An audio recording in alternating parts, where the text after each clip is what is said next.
British advanced pain clinic, నొప్పి మాయం, surgery దూరం. For appointments 9155515563.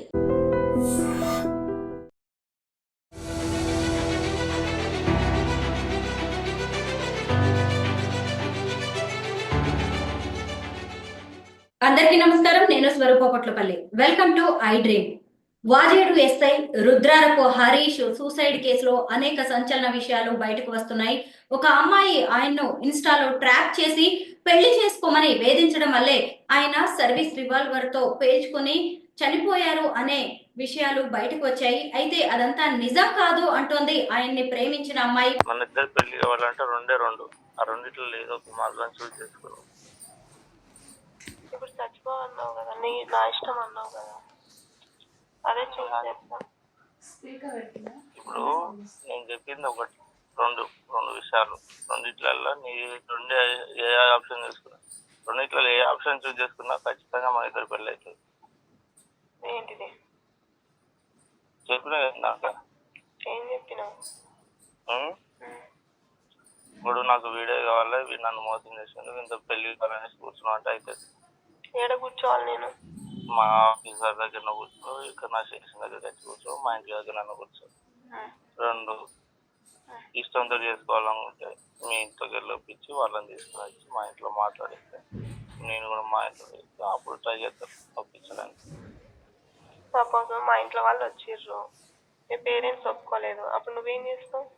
ఒప్పించడానికి ట్రై చేయాలి. ఉన్నది ఎందుకు ఇద్దరు? అరే అట్లా కాదు కదా, నా ఫ్యామిలీ నేను ఒప్పించుకుంటా, నీ ఫ్యామిలీ మరి కాల్లో ఎలా పట్టుకొని ఒప్పించుకోవాలి. మా వాళ్ళు పట్టాలా? నువ్వు నేను దానికి రెడీ, మరి నువ్వు రెడీయా? మా వాళ్ళు అయితే పట్టరు.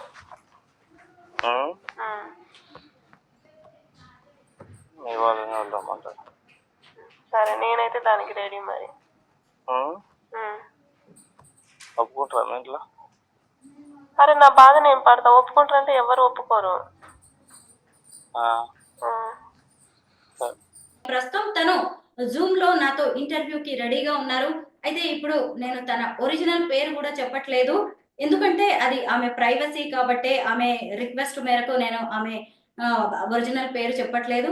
ముందుగా నాకు మీకు ఈ రుద్రారపు హరీష్ అనే వాజేడు ఎస్ఐతో పరిచయం ఎలా కలిగింది అది చెప్పండి. ముందు మీ ఇద్దరి పరిచయం ఎప్పుడు ఏర్పడింది, మీరిద్దరు ఎప్పుడు కలిశారు, ఎలా పరిచయం అయ్యారు ఆయన మీకు?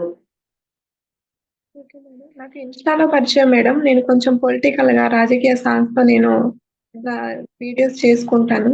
దాంట్లో నన్ను లైక్ కొట్టి ఉండేసరికి అప్పటి నుండి హాయ్ అంటే హాయ్ అన్నట్టు అలా ఉండేది. అప్పటి వరకు కూడా నాకు తను ఎస్ఐ అన్న పేరు కూడా తను ఎత్తలేదు. ఎస్ఐ అన్న విషయం కూడా నాకు తెలియదు. 3 months తర్వాత అలా నాకు కొంచెం చాటింగ్ చేస్తుంటే నేను ఎవరో తెలుసా అని అడిగారు. నాకు తెలియదు సార్ అని చెప్పాను. తర్వాత నేను ఒక ఎస్ఐని అని చెప్పేసి అన్నాడు. అవునా అని చెప్పేసి అన్నాడు. గతంలో నాకు కొన్ని కేసులు ఉండే మేడం, దాని గురించి నేను అప్రోచ్ అయ్యాను. సార్ నేను ఇలా ఉన్నాను, నాకు ఇలా ఇన్సల్ట్ చేశారు, నన్ను ఇంత ఇబ్బంది పెట్టారని కేసు పెట్టాను అని చెప్పేసి తనతో షేర్ చేసుకున్నా. నేను ఇంత మా కోరడ పోలీస్ వాళ్ళు ఇట్లా ఉంటారు అని చెప్పేసి ఉంటారని చెప్పేసి నేను తనతో చెప్పుకున్నాను.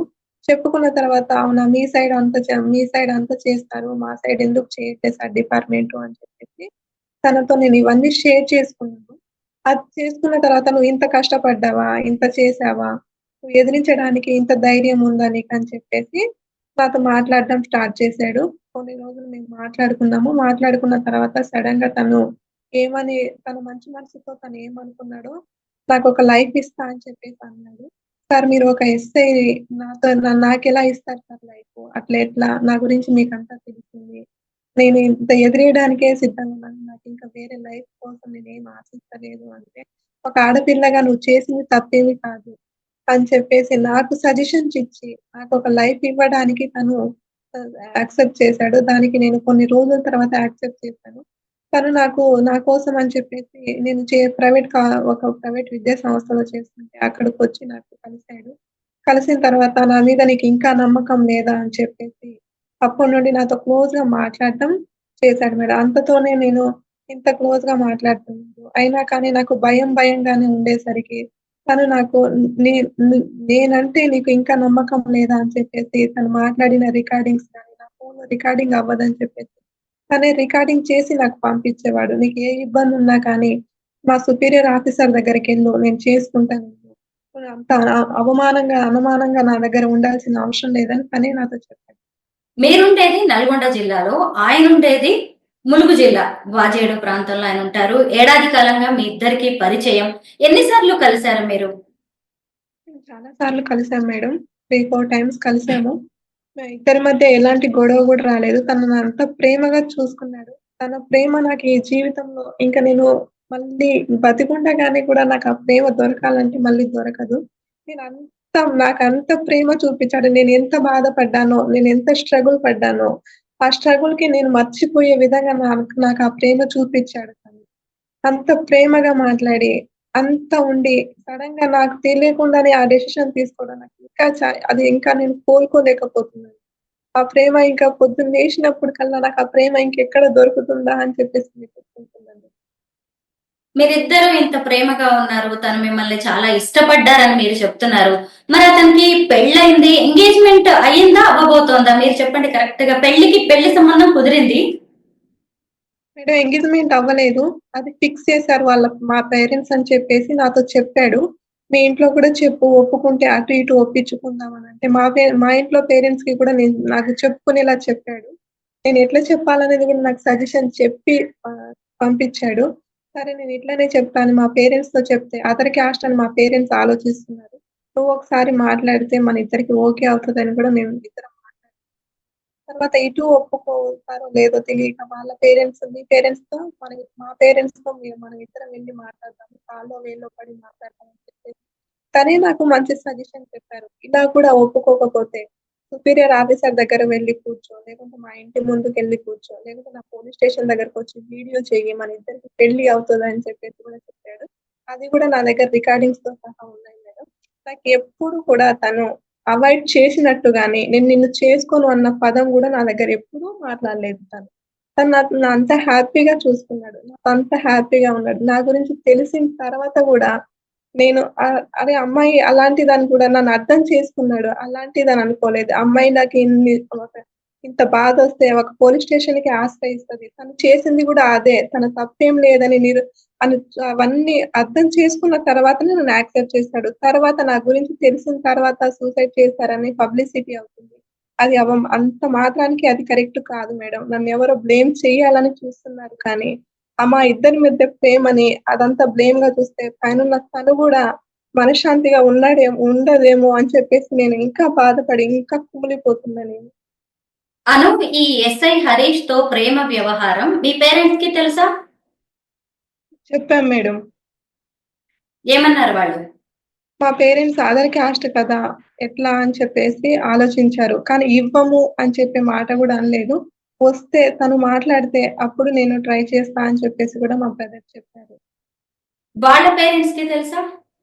వాళ్ళ పేరెంట్స్‌కి చెప్పాము అన్నారు. వాళ్ళు ఒప్పుకోలేదని చెప్పేసి నాతో మొన్న రీసెంట్‌గానే చెప్పారు. ఎంగేజ్‌మెంట్ ఫిక్స్ చేసుకున్నారు. ఆ ఎంగేజ్‌మెంట్ ఫిక్స్ చెయ్యక ముందే నువ్వొచ్చేస్తే మనమిద్దరం పెళ్లి చేసుకుందాం. అట్లా ఒప్పుకోకపోతే మా నా పోలీస్ స్టేషన్ దగ్గరకొచ్చి నువ్వు వీడియో చేయమని సజెషన్ చెప్పింది కూడా నాకు తనే. అంత మంచి సజెషన్ ఇంకొక ఎస్ఐ అయితే చెయ్యడు మేడం నాకు తెలిసి. అను ఇంకొక విషయం, ఆయన ఒక ఎస్ఐ చదువుకున్నారు. అలాంటి వ్యక్తికి తెలియకుండా బలవంతంగా పేరెంట్స్ పెళ్లి సంబంధం కుదిర్చే అవకాశం ఉంటుందని మీరు నమ్ముతున్నారా? మేడం నాకు చెప్పిన మాట అయితే ఇది. వాళ్ళు ఒప్పుకోవట్లేదు అని చెప్పేసి అన్నారు. ఇంటర్ క్యాస్ట్ ఒప్పుకోవట్లేదు అన్నారు. అందుకే మనమిద్దరం కాల్లో ఏళ్ళో పడి ఒప్పించుకుందాం అన్న మాట కూడా తను చెప్పింది కూడా రికార్డింగ్‌లో ఉంది మేడం. తను ఒక ఎస్ఐ. నాతో ఇంత నా దగ్గర ఫోటోస్ గూడా ఉన్నాయి. నేను ఫోటోస్ కూడా మీకు సెండ్ చేస్తాను. ఆ ఫోటోస్‌లో తను ఒక ఎస్ఐ ఉండి గూడా నన్నెక్కడైనా నెగ్లెక్ట్ చేసినట్టు గాని, నాతో ఎక్కడైనా క్లోజ్ లేనట్టు గాని ఉంటే, నేను అతని మీద అరే! నన్ను చేసుకోడు జస్ట్ నన్ను మాట్లాడి ఇంతవరకే ఉంటాడు అని నేను ఆలోచించేదాన్ని. కానీ తన ప్రేమ నాకెక్కడా తగ్గించలేదు. తనెంత క్లోజ్‌గా నాతో ఫోటో దిగేటప్పుడు గూడా నాకు భరోసాగా దిగింది ఆ ఫోటో. నేను నమ్మడం లేదు అనే ఆలోచనతోనే నాకు ఆ ఫోటో దిగి పంపించింది. తన ఫోన్‌లోనే దిగినాం మేము. ఆ ఫోటోస్ గూడా తన ఫోన్‌లోనే దిగితేనే ఆ ఫోటోస్ నాకు వాట్సాప్ మెసేజెస్ ద్వారా సెండ్ చేశాడు. అలాంటి పర్సన్‌ని నేను ఎట్లా నమ్మకుండా ఉంటాను మేడం? ఆ ఆ రోజు ఆయన ఫోటో సూసైడ్ చేసుకోవడానికి ముందు రోజు ఏం జరిగింది? మీరు ఆ రిసార్ట్స్ కి ఎందుకు వెళ్ళారు? మీరు ఆ రోజు ఏం జరిగిందో మొత్తం మీరు వివరించండి. తను అలా చెప్పేసరికి అంతకుముందు నక్సల్స్ వచ్చి తన పోలీస్ స్టేషన్ పరిధిలోనే ఇద్దరిని హతం చేశారు. ఆ కోణంలో ఉన్నారు. అటు ఇటు ఎంగేజ్‌మెంట్ అవుతుందన్న బాధలో ఉన్నాడు. ఎటు చెప్పుకోవట్లేదు. నీకు చెప్పాలి అంటున్నాడు, చెప్పట్లేదు. ఆ రోజు మేము నైట్ ఇద్దరం మాట్లాడుకున్నాం. 12 వరకు మాట్లాడుకున్నాము. మాట్లాడుకున్న తర్వాత "నువ్వు వచ్చేయి. మనం ఇద్దరం పెళ్లి చేసుకుందాం" అని చెప్పేసి అన్నారు. లేదు పెళ్లి కాదు. ఫస్ట్ పేరెంట్స్‌కి ఒప్పించుకున్న తర్వాతనే మాట్లాడుకుందాము. అది నెక్స్ట్ డెసిషన్ తర్వాత తీసుకుందాం అని చెప్పేసి కూడా నేను చెప్పాను. లేదు మన ఎస్పీ సార్ దగ్గరికెళ్దాం అని చెప్పాడు. నేను ఎళ్ళినా కానీ నువ్వు చేసుకోను అంటే నేనేం చేసేదేం లేదక్కడ. ఆ! అందుకనే ఫస్ట్ పేరెంట్స్‌కి ఒప్పించుకుందాము. అప్పుడు పబ్లిసిటీ అవుతది. మళ్ళీ నీకు మా ఎస్పీ సార్ గాని ఎవరైనా నిన్ను చిన్న చూపు చూస్తారు. అట్లయితే వద్దు. చేసుకుంటా అంటే చేసుకో. లేకపోతే వద్దు. నువ్వు ఎవరిని చేసుకొని ఉన్నా కానీ నేను హ్యాపీగా, సంతోషంగా ఉంటాను. మళ్ళీ నేను బయటికొచ్చి బ్లేమ్ అయ్యేంత లేదు అని చెప్పేసంటే నిన్ను వదులుకోలేకనే కదా! నీకిన్ని సజెషన్ చెప్తున్నా అని చెప్పేసి చెప్పాడు నాకు. అందుకని చెప్పేసి ఆ రోజు సండే నాకు హాలిడే వచ్చిందని చెప్పేసి నన్ను పిలిస్తే నేనెళ్ళాను. వెళ్ళిన తర్వాత మేమిద్దరం మాట్లాడుకున్నాం. పోలీస్ స్టేషన్ దగ్గరే మాట్లాడతామని నేను ఆ చెప్పాను. రోజు ఎన్ని గంటలకి వెళ్లారు? ఏ తేదీ అది? ఎంతసేపు ఆయనతో ఉన్నారు మీరు? డిసెంబర్ 1కెళ్ళాను మేడం. అక్కడ వాచేడు పోలీస్ స్టేషన్‌కెళ్ళేసరికి 1 అయింది. అక్కడ నేను బయటికొస్తాను అంటే వస్తే ఒక ఎస్ఐవి పబ్లిక్ అవుతావు వద్దు. మనం ఏదున్నా లోపలే మాట్లాడుకుందాము. మన పేరెంట్స్‌ని గూడా అక్కడే పిలిపించుకుందాము అని చెప్పేసి చెప్పాను నేను. అయితే దానికి వద్దు మనం బయటికెళ్ళి మాట్లాడదాం అని చెప్పేసి తనే నన్ను బయటికి తీసుకెళ్లాడు. టీసాట్‌లో గూడా సీసీ కెమెరాస్ ఉంటే ఒక్కసారి ఓపెన్ చేసి డిపార్ట్‌మెంట్ పరంగా నేనేం చేశాననేది తెలుస్తది. నేను అతనితో రిసార్ట్‌కి వెళ్ళడానికి ఇష్టపడ్డానా? బయట మాట్లాడడానికే ఇష్టపడ్డానా? అనేది అక్కడ సీసీ కెమెరా ఉంటే ఓపెన్ నన్ను లేదు మనం ఇక్కడే మాట్లాడుకుందాం అని చెప్పేసి తనే నన్ను బలవంతంగా తీసుకెళ్ళాడు. అయినా కానీ ప్రేమతో తీసుకెళ్తున్నాడు అని చెప్పేసి అనుకున్నాను. అప్పుడు ఆ రోజు నైట్ వాళ్ళ బ్రదరొచ్చారు. బ్రదరొస్తే గూడా మాతో మాట్లాడారు. అవును అని చెప్పేసి అన్నాడు తను. నన్నడిగితే తను ఓకే అనుకుంటేనే చేస్తాను. ఇదే మాట వాళ్ళ బ్రదర్ గూడా ఇదే మాట చెప్తారు. ఎందుకంటే నేను అంతే కఠినంగా మాట్లాడినా. చేసుకుంటే హ్యాపీగా చేసుకుందాము. పేరెంట్స్‌ని ఒప్పించుకొని అని చెప్పేసి 1 మంత్ టైమ్ అడిగిర్రు నన్ను. సరే అని చెప్పేసి అదే కనుక హరీష్ ఒప్పుకుంటే 1 మంత్ టైము నేను గూడా యాక్సెప్ట్ చేస్తాను బ్రదర్ అని చెప్పేసి చెప్పాను. తర్వాత లేకపోతే వాళ్ళ పేరెంట్స్ గూడా ఒప్పుకోకపోతే నీ లైఫ్ నీది. నా లైఫ్ నాది. కానీ నాకెప్పుడు తోడుగా ఉంటావు కదా! అని చెప్పేసి గూడా నేను వాళ్ళ బ్రదర్ ముందు గూడా చెప్పాను. అలా కాదు నేనిప్పుడే చేసుకోవాలని వాళ్ళ బ్రదర్ ముందే తను చెప్తుంటే నన్నెక్కడ అవాయిడ్ చేసినట్టు లేదది. అంటే ఆ అందుకని రోజు రిసార్ట్స్ కి వాళ్ళ బ్రదర్ కూడా వచ్చారా? అవును మేడం. వాళ్ళ బ్రదర్ ఆయన కూడా పిలిపించారా? ఆ! అవును. వాళ్ళ బ్రదర్ కూడా వచ్చారు. నైట్ గూడా మేము మాట్లాడుకున్నాము. మాట్లాడుకున్న తర్వాత మార్నింగ్ గూడా మార్నింగ్ వరకు గూడా నాతో చాలా ఇష్టంగానే ఉన్నాడు. మేమెంత ఇష్టం అంటే తను నాతో ఎప్పుడు ఉండేటట్టే ఉన్నాడు గానీ, కొంచెం కూడా నన్ను అవాయిడ్ నువ్వు నాకు వద్దు అన్న పదం గూడా నాకెప్పుడు యూజ్ చేయలేదు. ఇంత ఎంగేజ్‌మెంట్ ఫిక్స్ అవుతున్నా కానీ, నువ్వు వద్దు నేను చేసుకోను. నేను అలా అన్నా కానీ నాకు కొంచెం డౌట్ అయినా వచ్చేది మేడం. కానీ నా నుండి తప్పించుకోవడానికి నేను పబ్లిక్‌కి చెప్పాల్సింది ఒకటే. నా గురించి తెలిసిన తర్వాత నన్ను వదిలేసాడు అంటున్నారు. కాదు అది కరెక్ట్ కాదు. నా అను గురించి తెలిసినట్టే అన్నయ్య వెళ్ళిపోయాడా? మీరు ముగ్గురు మాట్లాడుకున్న తర్వాత వాళ్ళ అన్నయ్య వెళ్ళిపోయిన తర్వాత మీరిద్దరు ఎంతసేపు రిసార్ట్స్ లో ఉన్నారు? 11:30కి అట్లా ఎళ్ళాడు మేడం వాళ్ళ బ్రదరు. ఆ రోజు నైట్ టైమా? నైట్ టైమ్ 11:30కి అట్లా ఎళ్ళిపోయారు. మేమిద్దరం నైట్ మంచిగనే ఉన్నాము. అప్పుడు వాళ్ళ బ్రదర్ ఉన్నప్పుడు గూడా మేము ఎటువంటి గొడవ పడలేదు. జస్ట్ డిస్కషనే చేసుకున్నాము. గొడవ అన్న మాట మా ఇద్దరికి గాని, మా ముగ్గురు మధ్య గాని ఎట్లాంటి డిస్కషన్ రాలేదు. మా బ్రదర్ వస్తే మా పేరెంట్స్‌కి ఒప్పిస్తాడని చెప్పేసి పిలిపిచ్చాడు. అదే మాట తన ఫోన్‌లో గూడా రికార్డింగ్ అయి ఉంటది. అది గూడా ఒకసారి డిపార్ట్‌మెంట్ వినాలి అనుకుంటున్నాను. నా ముందు జరిగింది గాబట్టి. మా పేరెంట్స్‌కి ఒప్పిస్తాడని చెప్పేసి పిలిపిచ్చాడు తను. బ్రదర్‌తో గూడా మా పేరెంట్స్‌కి నువ్వే ఒప్పియాలి. నువ్వే చెయ్యాలి. మా ఇద్దరి మధ్య నువ్వే అని చెప్పేసి అన్నాడు. దానికి వాళ్ళ బ్రదర్ గూడా యాక్సెప్ట్ చేసాడు. 100% మీ ఇద్దరి పెళ్లి నేనే చేస్తా అని గూడా నాకు భరోసా ఇచ్చాడు ఆ బ్రదరు. దానికి నేను యాక్సెప్ట్ చేశాను.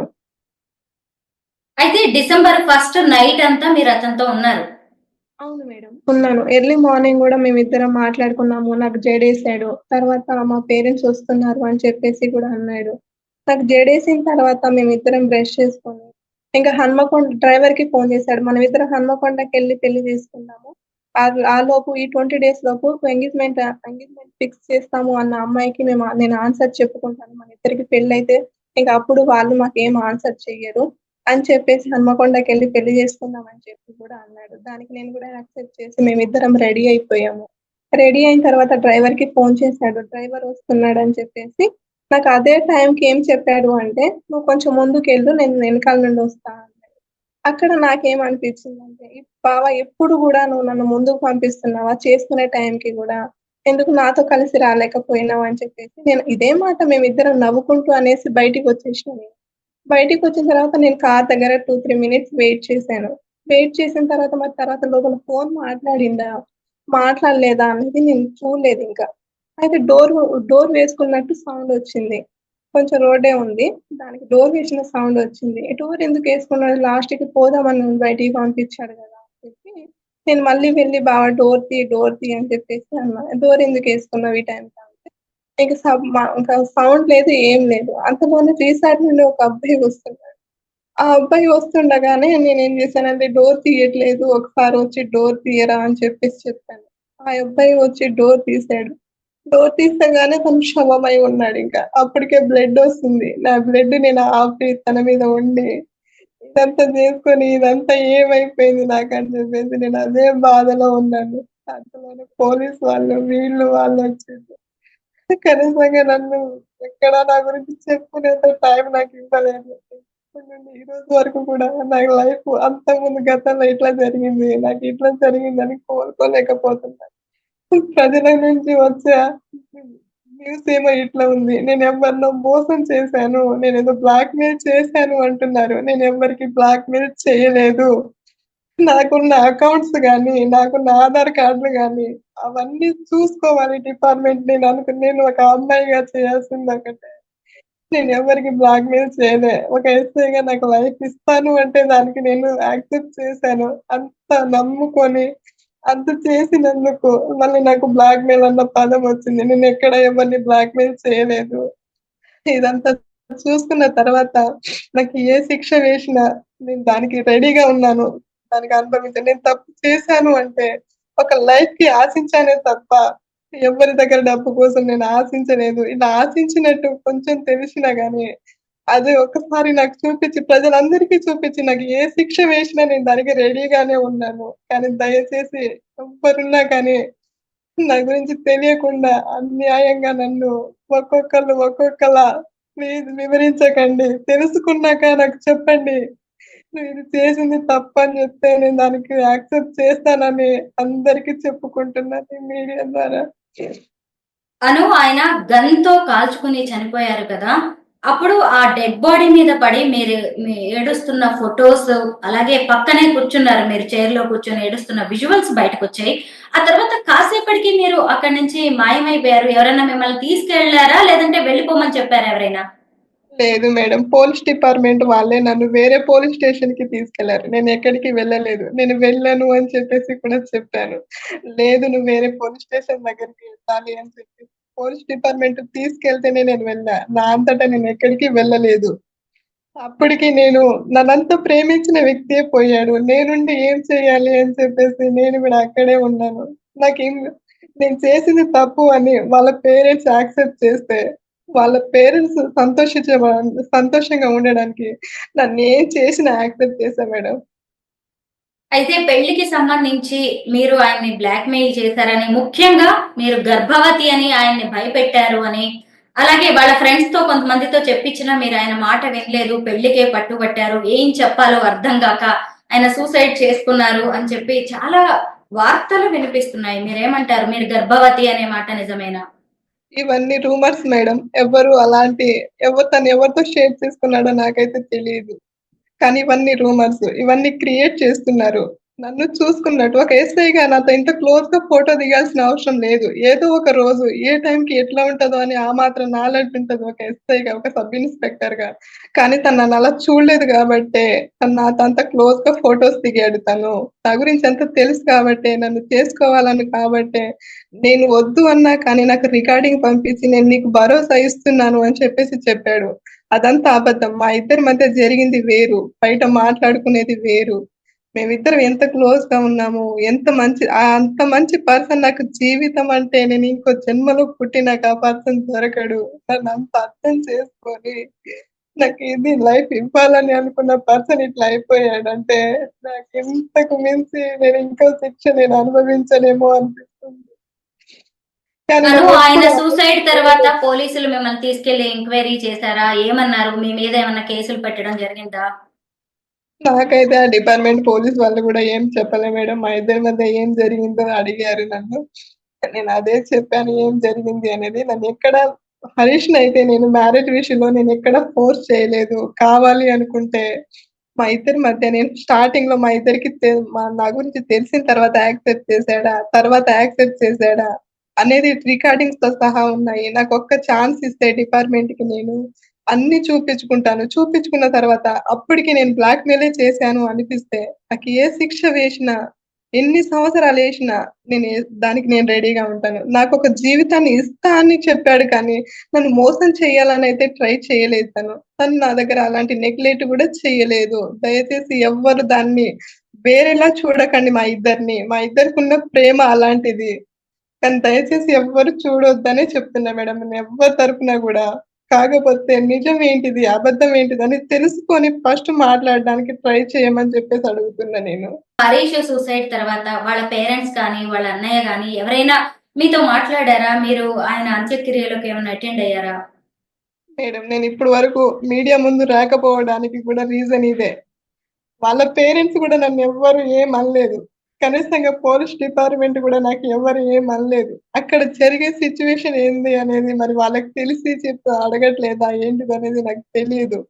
కానీ నన్ను ఏ ఒక్క రోజు వాళ్ళు ఇబ్బంది పెట్టలేదు. జస్ట్ నేను ఈ న్యూస్ వల్ల తెలిసి తెలియక చేస్తున్నారే అన్న పదంతోనే ఈరోజు నేను బయటికి రావాల్సొచ్చింది. బ్లాక్‌మెయిల్ అంటున్నారు. ఏదో కిలాడి అంటున్నారు. ఇవన్నీ దయచేసి చెయ్యకండి. నాకున్న ఒకటే ఒకటి నేనెవ్వరిని బ్లాక్‌మెయిల్ చేయలేదు. గతంలో నాకు జరిగిన ఇన్సిడెంట్స్‌కి నేను కేస్ పెట్టడం ఒక తప్పైతే, ఇంకే అమ్మాయిని కేస్ పెట్టడానికి పోలీస్ స్టేషన్‌కి రానివ్వద్దని అనుకుంటున్నా. ఎందుకంటే ఈరోజు ఇది జరిగింది. రేపు ఆమె తలరాతలో ఏముంటదో, ఇంకో జరిగితే ఆమె కిలాడి అయిపోతుంది. ఎందుకు పోలీస్ స్టేషన్‌లో నేను అడుగుపెట్టినందుకు ఈరోజు నాకు జరిగిన అన్యాయాన్ని నాకిలా జరుగుతుంది. నేనింత ఇబ్బంది పడుతున్నానని పోలీస్ స్టేషన్‌లో నేను కంప్లెయింట్ చేసినందుకు ఒక బ్లాక్‌మెయిల్ అయిపోయాను. ఒక కిలాడినయితే చేశారు అందరు న్యూస్ వాళ్ళు. కానీ అది కరెక్ట్ అనిపిస్తే ఇంక పోలీస్ డిపార్ట్మెంట్ చుట్టూ ఎంత బాధొచ్చినా ఇంకోసారి అడుగు పెట్టొద్దు అనిపిస్తుంది నాకు. నాకు జరిగిన అన్యాయాన్ని చట్టం పరంగా నేనెళ్ళడం నాకు అన్యాయం అయిపోయింది. ఈరోజు నాకంత పేరు తెచ్చిపెట్టింది. అదే నేను కుమిలి, నలిగి చచ్చిపోయి ఉంటే ఈరోజు నాకు ఆ పేరు రాలేదేమో అనిపిస్తుంది. నేనెవరి దగ్గర అంత అమౌంట్ తీసుకున్నాను. ఏ ప్రూఫ్స్ ఉందని చెప్పేసి డిపార్ట్మెంట్ కానీ, న్యూస్ ఛానల్ వాళ్ళు గాని అంతా స్ప్రెడ్ చేస్తున్నారండి నా న్యూస్. నేను ఎంత కిలాడి ఏమైపోయినా, ఏ ప్రూఫ్స్ ఉన్నాయి నేను కంప్లెయింట్ చేస్తే ఒక కిలాడియా? ఒక అనుభవంతో ఒక చట్టం పరంగా నేను అరే నాకింత ఇబ్బందవుతుంది అని చెప్పేసి కంప్లెయింట్ చేసుకుంటే నేను ఇంత ఇబ్బందికరంగా ఒక కిలాడి అయిపోయినాను. అదే ఎస్ఐ హరీషు. అదే విధంగా నేను ఆడపిల్లగా నేను చేసింది కరెక్ట్ అనే గదా నన్ను యాక్సెప్ట్ చేశాడు. ఇలానే ఒక ఆడపిల్ల ఎదిరించాలని చెప్పేసే గదా నన్ను యాక్సెప్ట్ చేశాడు. కానీ మా ఇద్దరిని మళ్ళీ ఇలా ట్రోల్ చేసి, ఇలా ఇబ్బంది ఎందుకు పెడుతున్నారనేది అర్థమవుతలేదు నాకిప్పటికి. మీరేం భయపడాల్సింది లేదు, బాధపడాల్సింది లేదు. ఎందుకంటే ఇప్పుడు ఆల్రెడీ పోలీసుల వైపు నుంచి మీకు ఎలాంటి ప్రెషర్ లేనప్పుడు, పోలీసులే ఎవరికి మిమ్మల్ని బ్లేమ్ చేస్తూ చెప్పనప్పుడు మీరు ఇంకా వీటన్నిటి గురించి ఆలోచించాల్సింది లేదు. నాకు ఒక్క విషయం చెప్పండి ఆ రోజు రాత్రంతా మీరిద్దరు కలిసి ఉన్నారు. మీరిద్దరు బయటకు వచ్చేటప్పుడు కూడా చాలా ప్రేమగానే ఉన్నారు. ఎక్కడ డౌట్ రాలేదు మీకు అతని మీద సూసైడ్ చేసుకుంటాడు అని. అయినా సరే ఎందుకు సూసైడ్ చేసుకున్నారు హరీష్? నాకున్న ఒకటే ఒక అనుమానం. నేనింత స్ట్రగుల్ పడి పైకొచ్చిన. ఇంత స్ట్రగుల్ ఉందని చెప్పేసి గూడా అన్నది ఆ అమ్మాయి నాతో. ఈ అమ్మాయి నన్ను మోసం చేయలేక, అటు పేరెంట్స్‌కి సమాధానం చెప్పలేక, అటు ఎంగేజ్‌మెంట్ అమ్మాయితో ఏం చెప్పుకోలేక, ఇలా చేసుకున్నాడేమో అనిపిస్తుంది తప్ప, నేనైతే ఎలాంటి ప్రెజర్ చేయలేదు తనని. అసలు అదే సూసైడ్ చేసుకోవాల్సిన అవసరమా? ఒక్క మాట అన్నాడా నేను ఇవన్నీ భరించలేక నేను ఆత్మహత్య చేసుకుంటాను అని? చెప్పలేదు మేడం. నాతో సూసైడ్ అన్న న్యూస్ 11:30 వరకు వాళ్ళ బ్రదర్ కూడా ఉన్నాడు మాతో. మేము 6కి వెళ్తే 11:30 వరకు కూడా వాళ్ళ బ్రదర్ ఉన్నాడు. ఎక్కడ కూడా నేను చనిపోతాము అన్న తను యూజ్ చేయలేదు. మేము ఎంతసేపటికి మాట్లాడుకున్నాము. పేరెంట్స్‌కి ఎట్లా ఒప్పియాలి? ఏం చెప్పాలి? ఎట్లా చేయాలి? ఇక్కడ పిలిపిద్దామా? డైరెక్ట్ ఇంటికే వెళ్దామా? అన్న న్యూసే మేము మాట్లాడుకున్నాము.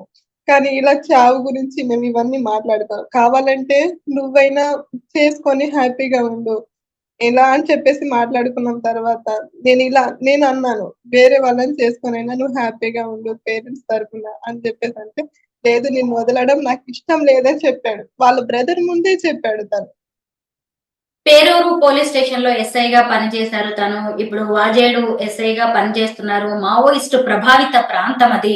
ఎన్కౌంటర్స్ చూశారు తను. ఇలాగా ఎన్నో చూసిన వ్యక్తి, ఎన్నో కేసుల్ని ఛేదించిన వ్యక్తి. పేరెంట్స్ ని చెప్పలేక, వాళ్ళకి సర్ది చెప్పలేక, వాళ్ళని తన వైపు తిప్పుకోలేక ఆత్మహత్య చేసుకున్నాడు అంటారా మీరు? మేడం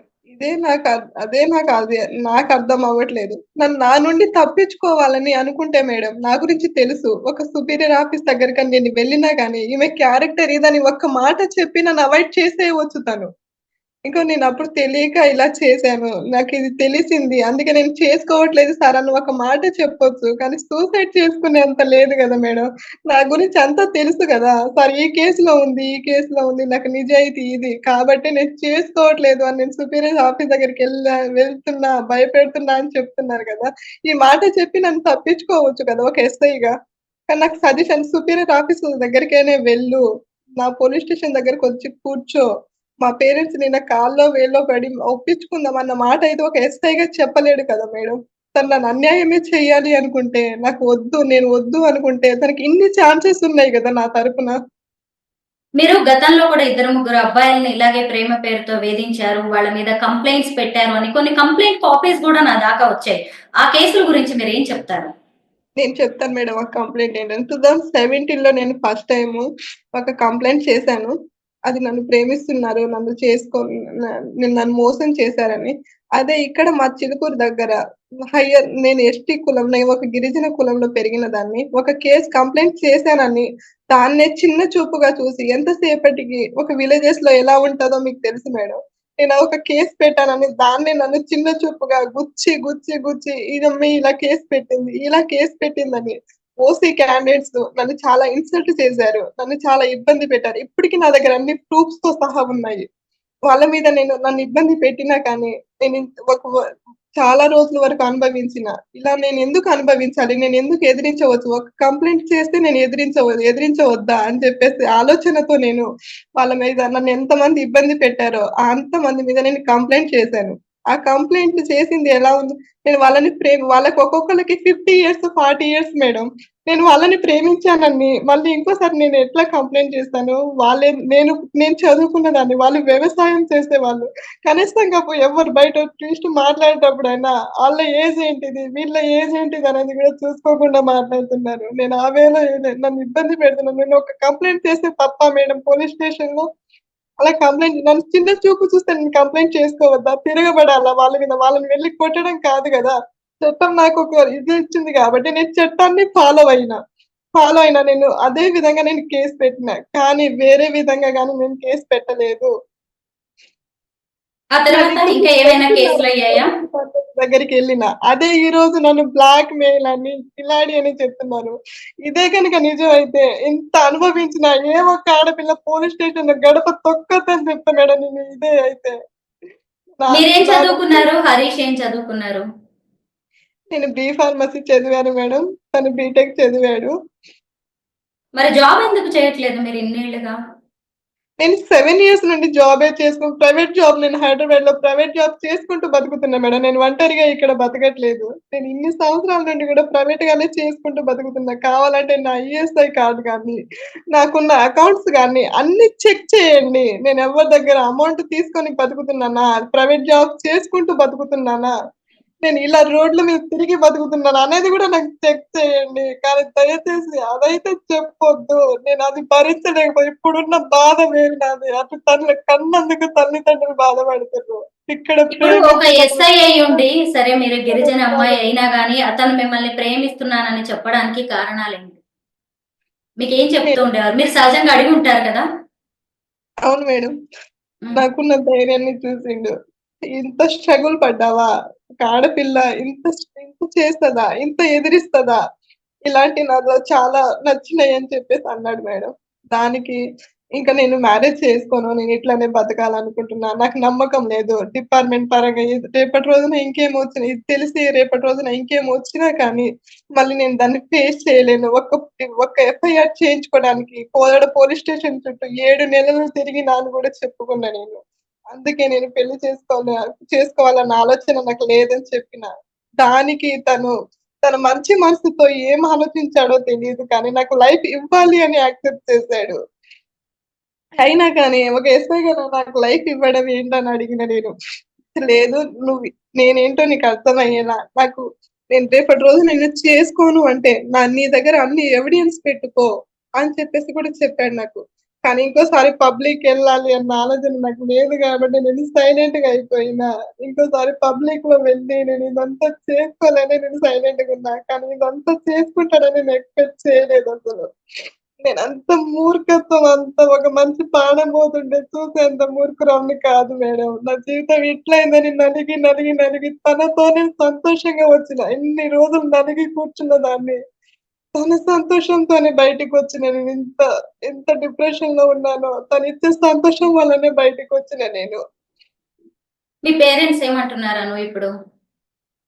నాకు పేరెంట్స్ ఇదంతా పరువు పోతుంది, ఇదంతా పోతుందని వాళ్ళు కుమిలిపోయి, నేను కుమిలిపోయి నాకు నెక్స్ట్ జీవితం లేదని, ఆ జీవితం ఏంటిది? ఎలా బతకాలి? ఏం చేయాలో గూడా అర్థం అవ్వట్లేదు. ఎక్కడికెళ్ళినా నన్ను చూస్తున్నారు. హింసగా చూస్తున్నారు. నేను చేసిన తప్పేముందక్కడ? ఒక ఆడపిల్లగా నేను జీవితాన్ని ఇస్తానంటే తీసుకోవడం నా తప్పయిందా? ఒక పోలీస్ స్టేషన్ గడప తొక్కినందుకు ఈరోజు నేను తప్పు పడ్డానా అనిపిస్తుంది నాకు. అన్యాయాన్ని ఎదుర్కొనే రైట్ నాకు లేదని సమాజం తెలియజేస్తుందేమో అనిపిస్తుంది. కానీ నాకు అందరికీ ఒక చట్టము నాకొక్కదానికే ఒకటి పెట్టారేమో అనిపిస్తుంది. అను ఇప్పుడు నీకు హరీష్ పేరెంట్స్ ఎవరు నిన్ను తప్పు పట్టింది లేదు. వాళ్ళ అన్నయ్యకి అన్నీ తెలుసు. ఆయన తప్పు పట్టింది లేదు. తర్వాత పోలీసుల వైపు నుంచి ఏ తప్పు లేదు. వాళ్ళ ఫ్రెండ్స్ నిన్ను అనట్లేదు. సరే మీడియాలో కథనాలంటే కొన్ని తెలిసి తెలియక వచ్చి ఉండొచ్చు. ఇప్పుడు మాలాంటి వాళ్ళ నిజాలు తెలుసుకొని మిమ్మల్ని మేము ఇంటర్వ్యూ చేస్తున్నప్పుడు ఇంకా మీరు ఆలోచించకండి. ఇంకా మీకు కొత్త లైఫ్ ఉండొచ్చు. కొద్ది రోజులు వీటన్నిటిని ఆలోచించడం మానేయండి. ఇప్పుడు పోలీసుల వైపు నుంచి కూడా మీకు ఎలాంటి ప్రెషర్ లేదు కాబట్టే కొత్తగా మీ జీవితాన్ని స్టార్ట్ చేయడానికి, మీ ఉద్యోగం మీద మళ్ళీ కాన్సంట్రేట్ చేయడానికి ట్రై చేయండి. ఇక దీన్నే తలుచుకొని కుమిలిపోవద్దు. ఎందుకంటే హరీష్ అనే వ్యక్తి క్షణికావేశంలోనో తన బాధ ఏముందో ఇంకా ఇప్పటికీ మీకే తెలియలేదంటే ఇంకా బయట ప్రపంచానికి తెలిసే అవకాశం లేదు. ఇందులో మీ తప్పు లేదని మీరు ఇంత చెప్తున్నప్పుడు కూడా ఎవరు మీదే తప్పు అని మిమ్మల్ని ఎవరు వచ్చి పర్సనల్ గా అంటున్నది లేదు. మీ పేరెంట్స్ మిమ్మల్ని సపోర్ట్ చేస్తున్నప్పుడు మీరు మిగతా సమాజం గురించి ఆలోచించాల్సింది లేదు. మీ జీవితం మీకుంటుంది. జీవితంలో ఎన్నో ఆటుపోట్లు ఎంతో మంది వ్యక్తులు మన జీవితంలోకి వచ్చిపోతూ ఉంటారు. నిజంగా మిమ్మల్ని ప్రేమించిన వ్యక్తి అంతగా మీతో ఉండాలి అనుకునుంటే ఒక పోలీసు ఎంతో మంది అమ్మాయిలకి తను న్యాయం చేయవలసిన వాడు. తన తల్లిదండ్రులకే చెప్పేసి సర్ది చెప్పుకొని పెళ్లి చేసుకోవాలనుకున్న అమ్మాయికి నిజాలు చెప్పేసి మిమ్మల్ని పెళ్లి చేసుకుని ఉంటే అయిపోయేది. కానీ ఆయన బాధ ఏముందో ఇక వెళ్ళిపోయిన వ్యక్తి గురించి ఇక మనం ఎక్కువ మాట్లాడలేము. మీరు కూడా ఇంకా అతనితో జీవితాన్ని పంచుకోలేకపోయాను అని చెప్పి ఇలా కుళ్ళిపోయి ఆవేదనతో మీరు ఉండొద్దు. డిప్రెషన్ లోకి వెళ్ళొద్దు. మీరు కొత్త జీవితాన్ని ప్రారంభించాలి. మీ ఉద్యోగం మీద కాన్సన్ట్రేట్ చేయండి. జీవితం ఇంకా చాలా ఉంది. ప్రేమ అనేది జీవితంలో ఒక భాగం మాత్రమే. అంతేగాని ప్రేమే జీవితం కాదు అను. మీరు జాగ్రత్తగా ఉండండి. అంతా పాజిటివ్ గా ఆలోచించండి. ఇక మీ చేతుల్లో ఏమీ లేనప్పుడు మీరు చేయడానికి ఏమీ లేదు. వదిలేయండి. Thank you Anu.